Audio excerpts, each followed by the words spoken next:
Si les substances cancérigènes contenues dans le Coca-Cola ont beaucoup fait parler, une autre boisson adorée en contiendrait elle aussi. Voici les révélations d'une étude allemande qui inquiète. Les découvertes sont nombreuses lorsqu'on se penche sur le dossier de l'alimentation. Ainsi, alors que l'on ne soupçonnait pas que l'eau n'était pas la boisson la plus hydratante, on apprenait également que le Coca-Cola, dont presque tout le monde raffole, à l'instar de Kendall Jenner, n'est pas la boisson la plus sucrée. Celle-ci est d'ailleurs largement devancée par celle qui rafle la première place du podium. S'il y a bien une information qui circule au sujet du Coca-Cola parmi les nombreux risques que prodigue la boisson sucrée, s'y est bien le côté cancérigène, mais ça n'est malheureusement pas la seule boisson très consommée à présenter de tels risques. En effet, s'il est impossible pour certains de démarrer la journée sans son petit café, certaines substances seraient toxiques à en croire le rapport relayé par Grazia.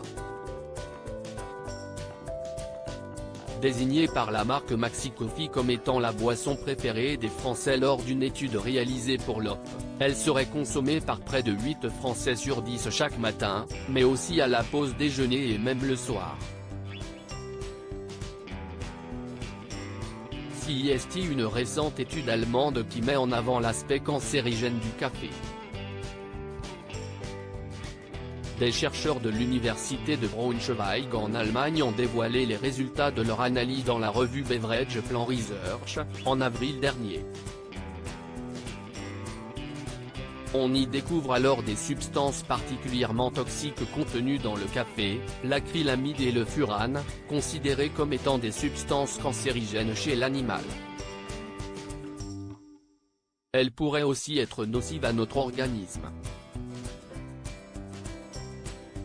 Comment mieux choisir son café? Et le taux de ces substances varierait selon le mode de traitement et de fabrication.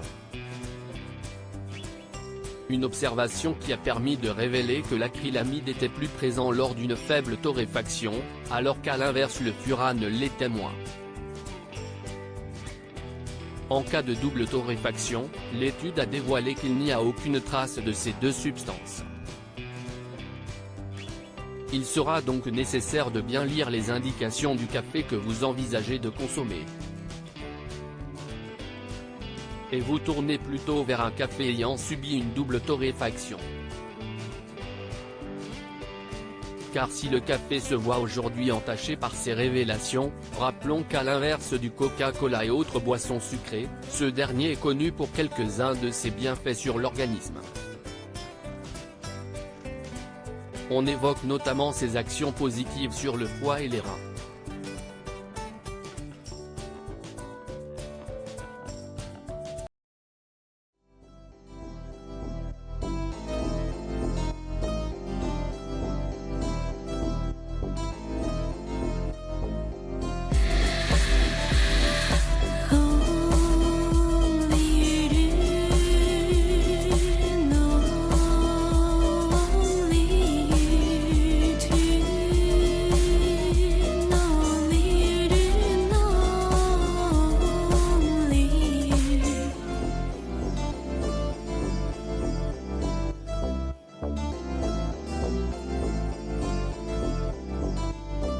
To